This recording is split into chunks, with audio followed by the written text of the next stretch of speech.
সন্ধ্যাবেলা চা বা কফির সঙ্গে যদি থাকে এরকম গমের আটা কিস্তি টিফিনের রেসিপি, তাহলে তো ব্যাস জমেই যায়। নমস্কার বন্ধুরা, কাজল ভিলেজ কিচেনে সকলকে স্বাগত জানাই। রোজকার মতো আজও রান্নাঘরে চলে এলাম। আজকের রেসিপি প্রথম থেকে লাস্ট পর্যন্ত দেখতে থাকুন, আশা করছি ভীষণ ভালো লাগবে। তো চলুন তাহলে শুরু করা যাক। আজকের রেসিপির জন্য এখানে আমি নিয়ে নিয়েছি বেশ কিছুটা গমের আটা। আজকের টিফিনটা আমি গমের আটা দিয়েই করব। তোমরা চাইলে এখানে সেই ক্ষেত্রে সুজি অথবা কিন্তু আটা ময়দা পাইল করেও করতে পারো, যে কোনো একরকম দিয়েও করতে পারো। তো যদি সুজিটা করো, সুজিটাকে কিন্তু রান্না করতে হবে, আর এইটা কোনো রান্না করার ঝামেলাই থাকবে না। তো আমি দেখাচ্ছি কিভাবে করব। তো এর মধ্যে এবারে দিয়ে দেবো স্বাদ মতো লবণ বা মাপ মতো লবণ, আর দেবো 1 চামচ সাদা তেল। এতে করে টিফিনটা যেমন খাস্তা হবে তেমনই কিন্তু খেতে দারুণ লাগবে। আর এই গমের আটা দিয়ে করে দেখবেন, খেতে ভীষণই ভালো হয়। এবারে দুটো উপকরণকে আটার সঙ্গে খুব ভালো করে মিশিয়ে নিতে হবে। তো এখানে দেখতে পাচ্ছ খুব ভালো করে লবণ আর তেলটাকে আমি আটার সঙ্গে মিশিয়ে নিয়েছি এইভাবে। এবারে এখানে কিন্তু কোনো রকম মুটো করার ঝামেলাই নেই। এইভাবে কিন্তু একটু ময়াম দিলেই সুন্দর খাস্তাও হবে, খেতে ভীষণই ভালো হবে। অল্প অল্প করে ঠান্ডা জল দেব, আর একটা সুন্দর করে মানে আটা ময়দা যেইভাবে আমরা মেখে থাকি সেরকমই মেখে নেব। আটাটাকে খুব ভালো করে মাখিয়ে নিলাম। এইভাবে একটু সুন্দর, একেবারে শক্ত হবে না, নরম হবে না, এইভাবে কিন্তু মেখে নিতে হবে। এবারে এটাকে ঢাকা দিয়ে অপর কাজটা করে নেব। ওদিকে গ্যাস অন করে একটা কড়া গরম হতে বসিয়ে দিয়েছি। কড়ার মধ্যে দিয়ে দেব 4 চামচে ছোট চামচ 2 চামচ সাদা তেল। তো এখানে দিয়ে দিলাম 2 চামচ সাদা তেল। তেলটা যখন বেশ ভালোভাবে গরম হয়ে যাবে, দিয়ে দেবো আমি গোটা জিরে ফোড়নে। তোমরা চাইলে এখানে তোমাদের পছন্দ মতো কিছু ফোড়ন দিতে পারো। এখানে জিরেটা যখন খুব ভালোভাবে এরকম ভাজা হয়ে যাবে, তখন আমি এর মধ্যে দিয়ে দেব পেঁয়াজ। তো এখানে দেখতে পাচ্ছ আমি পেঁয়াজটাকে এইভাবে লম্বা লম্বা করে টুকরো করে কেটে নিয়েছি, সরু সরু করে পেঁয়াজটা আমি এর মধ্যে দিয়ে দেবো। তো এখানে একটা বেশ বড় সাইজের পেঁয়াজ নিয়েছি আমি, যেহেতু 1 বাটি আটা নিয়েছি, এইটাই কিন্তু যথেষ্ট পুরের জন্য হয়ে যাবে। পেঁয়াজটা কিন্তু বেশ একটু ভাজা করে নিলাম এইভাবে। এবার আমি এর মধ্যে দিয়ে দেব এখানে ক্যাপসিকাম নিয়েছি আমি। এই ক্যাপসিকামটাকেও ঠিক পেঁয়াজের মতো করেই কেটে নিয়েছি, দিয়ে দেব ক্যাপসিকাম। এবারে ক্যাপসিকামটাও পেঁয়াজের সঙ্গে 1 মিনিট মতো একটু এইভাবে মিশিয়ে নেব।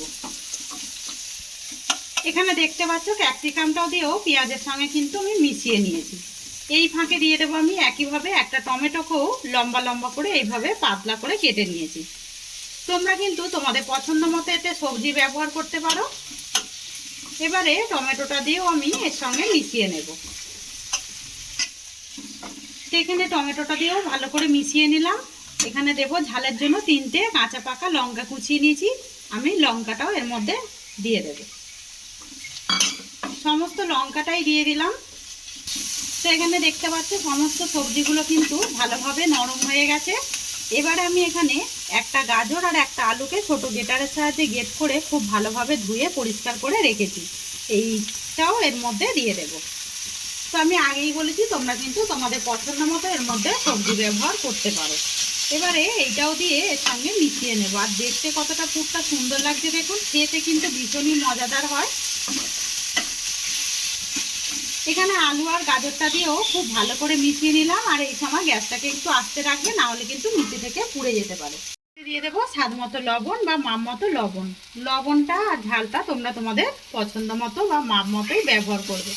লবণটাকে দিয়ে একটু আগে মিশিয়ে নেব, এতে করে কিন্তু সবজিগুলো নরমও হয়ে যাবে আর খুব তাড়াতাড়ি সিদ্ধও হয়ে যাবে।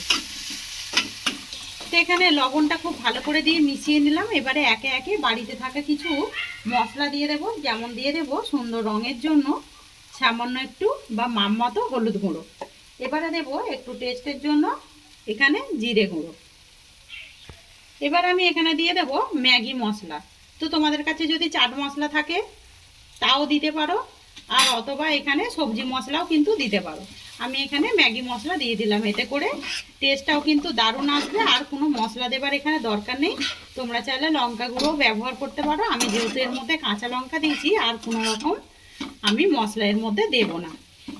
এখানে সুন্দরভাবে কিন্তু পুরটা একদম রেডি হয়ে গেছে। যেহেতু গ্রেট করে নিয়েছিলাম আলুগুলো, খুব বেশিক্ষণ সময় লাগবে না। আর লবণ দেওয়ার কারণে একটু জল ছাড়াতে বেশ ভালোভাবে পুরটা কিন্তু এরকম রেডি হয়ে গেছে। দেখতে কতটা সুন্দর লাগছে দেখুন। এবার আমি গ্যাসটাকে এখন অফ করে দেব। অপরদিকে আটাটাকে যে মেখে রেখেছিলাম কতটা সফট হয়ে গেছে দেখুন। ঢাকা দেওয়ার কারণে কিন্তু বেশ সুন্দরভাবে একদম নরম আর সফট হয়ে গেছে। আরও একটু আমি হাত দিয়ে মাখিয়ে নিলাম। মাখিয়ে আমি একটা গোল আকারে করে নিয়েছি। এখানে নিয়েছি একটা চাকি বেলনা, এর মধ্যে দিয়ে দেব অল্প করে একটু ময়দা ছিটিয়ে দেব। এবারে সমস্ত লেচিটাকেই আমি এর মধ্যে কোট করে নেব আগে।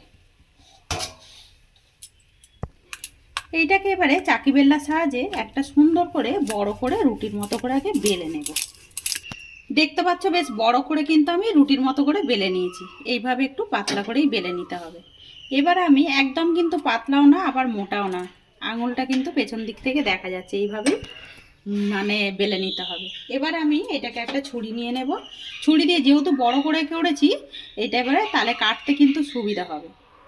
এইভাবে আমি সুন্দর করে কেটে নেব।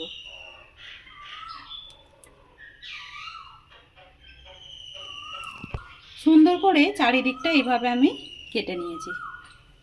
এটা দিয়েও কিন্তু আমি পরে করে নেব। এবারে এইটাকেও আমি এইভাবে মাঝ বরাবর 4 ভাগে ভাগ করে নেব। আর আগেই বলেছি তোমরা চাইলে কিন্তু এটা সুজি দিয়েও করতে পারো। সুজিটাকে হাফ বাটি যদি সুজি নাও 1 বাটি জল দিয়ে ভিজিয়ে রেখে ওইটাকে কড়ার মধ্যে একটু সামান্য একটু তেল দিয়ে দেবে, গোটা জিরে ফোড়ন দিয়ে দেবে, দিয়ে আর সমস্ত ভিজিয়ে নেওয়া সুজিটাকে দিয়ে নাড়াচাড়া করতে করতে কিন্তু একটা ডোর পরিণত হয়ে যাবে। তো দেখতে পাচ্ছ আমি সুন্দর করে কিন্তু একদম পিস কাটা রুটির মতো করে কেটে নিলাম। এবারে এর মাঝ বরাবর আমি যে পুরটা রেডি করেছিলাম এই পুরটাকে, যেখানে পুরটা রেডি করেছিলাম একটু বেশি করেই দিয়ে দেব, খেতে ভালো লাগবে। তো আজকের রেসিপি আপনাদের কীরকম লাগছে অতি অবশ্যই কমেন্ট করে জানাবেন। যদি ভালো লেগে থাকে একটা লাইক করে দেবেন। দেখতে ভীষণই ভালো হয়, খেতে তো আরও বেশি ভালো হয়। এর মধ্যে কিন্তু অন্য কিছু দেয়া নেই, দেখতেই পেয়েছেন।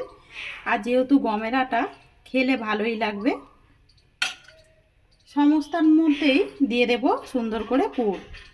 এখানে দেখতে পাচ্ছ সমস্তর উপরে আমি দিয়ে দিয়েছি পুর। এবারে এখান থেকে একটা করে আমি হাতের মধ্যে তুলে নেব। তুলে নিয়ে এইভাবে আমি ঠিক মুড়ে নেব। ঠিক এই কোণ থেকে এই কোণে আগে মুড়ে নেব, তারপরে এনে এই কোণটাকেও আমি এইভাবে মুড়ে নেব। এবারে সমস্তটাকেই সুন্দর করে এইভাবে মুড়ে নিতে হবে। আর কত সুন্দর দেখুন, টিফিনটা দেখতে সুন্দর হয়েছে।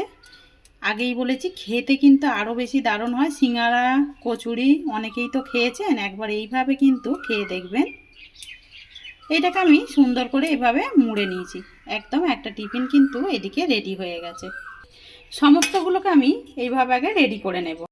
তো এখানে দেখতে পাচ্ছ সমস্তগুলোকে সুন্দর করে আমি রেডি করে নিয়েছি টিফিনগুলোকে। এখানে নিয়েছি আমি 3 চামচের মতো গমের আটা। তোমরা চাইলে এখানে বেসনও ব্যবহার করতে পারো। দিয়ে দেব গোটা জিরে, স্বাদ মতো লবণ, আর এর মধ্যে দিয়ে দেবো এবারে বেশ কিছুটা কারি পাতা। তোমাদের কাছে যদি ধনে পাতা থাকে সেইটাও কিন্তু দিয়ে দিতে পারো। এবারে সমস্ত উপকরণগুলোকে একটু মিশিয়ে নেব। যখন আটার সঙ্গে সমস্ত উপকরণগুলো মেশানো হয়ে যাবে এবারে জল দিয়ে দেব। বেশ কিছুটা জল দিয়ে দিয়েছি। একটা পাতলা ব্যাটারের মতো রেডি করে নেব। এইভাবে সুন্দর করে একটা পাতলা ঘোলের মতো রেডি করে নিতে হবে। এবারে আমি এখানে অপর দিকে দেখো সাদা তেল কিন্তু আগে থেকে গরম হতে বসিয়ে দিয়েছি। এবারে যে টিফিনগুলো রেডি করেছিলাম এইগুলোকে এর মধ্যে আমি ডুবিয়ে দেব। এইভাবে সুন্দর করে ডুবিয়ে একটা কোট করে নেব। এবারে এটাকে তুলে নেব। আর ওপর থেকে দিয়ে দেব অল্প করে একটু কালা জিরা। এতে করে টিফিনটা কিন্তু দেখতেও সুন্দর লাগবে, খেতে কিন্তু আরও বেশি সুন্দর লাগবে। কত সুন্দর দেখুন টিফিনটা কিন্তু রেডি হয়েছে। এবার একটু ঝেড়ে কড়ার মধ্যে দিয়ে দেব। এই সময় গ্যাসটাকে একটু আস্তে রাখতে হবে। একইভাবে কিন্তু সমস্ত টিফিনগুলোকেই আমি দিয়ে দেব। তো দেখতে পাচ্ছ সাইড করে কিন্তু সমস্ত টিফিনগুলো আমি তেলের মধ্যে দিয়ে দিয়েছি। ওপর থেকে একটু সাদা তেল এইভাবে তুলে এর মধ্যে দিয়ে দেব। তাতে করে ওপরটাও কিন্তু বেশ ভালোভাবে ভাজা হবে। তোমরা চাইলে একটু বেশি করে তেল দিয়েও কিন্তু এইগুলোকে ভেজে নিতে পারো। তো ওপর থেকে তেল দিয়ে দিলাম। দেখুন কত সুন্দরভাবে কিন্তু টিফিনগুলো ছেড়ে যাচ্ছে। একদম কম সময়ের মধ্যে কম উপকরণ দিয়ে কিন্তু এরকম একটা টিফিন রেডি করে নিতে পারো। এবারে আমি এটাকে উল্টে দেব। সমস্তগুলোকেই উল্টে দেবো। আর এই সময় কিন্তু গ্যাসটা আমি একদমই আস্তে রেখেছি। দেখতেই পাচ্ছ টিফিনগুলো কতটা ফুলকো ফুলকো হয়েছে। দেখো খেতে যেমন দেখতে সুন্দর, খেতে কিন্তু আরও বেশি সুন্দর লাগে। তো আজকের রেসিপি আপনাদের কিরকম লাগলো অতি অবশ্যই কমেন্ট করে জানাবেন। যদি ভালো লেগে থাকে একটা লাইক করে দিয়ে এইভাবে আমার পাশে থাকবেন, আমাকে সাপোর্ট করবেন। আমার এরকম নিত্য নতুন রান্নার জন্য পাশে থাকা বেল আইকনটি প্রেস করবেন। সমস্ত টিফিনগুলোকেই তুলে নেবেন। সমস্ত টিফিনগুলোকেই আমি সুন্দর করে নামিয়ে নিয়েছি। তো দেখাচ্ছি কতটা কিস্তি হয়েছে দেখুন। আর এটা কিন্তু বেশ সুন্দরভাবে দেখুন একদম টিফিনটা পুড়ে ভরা, খেতে কিন্তু ভীষণই দারুণ লাগবে।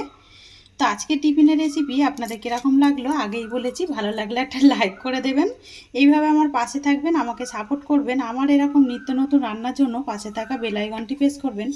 সবাই ভালো থাকবেন, সুস্থ থাকবেন। ধন্যবাদ। আবারও কোনো নতুন রেসিপি নিয়ে ফিরে আসবো। আজকের মতো এই পর্যন্ত।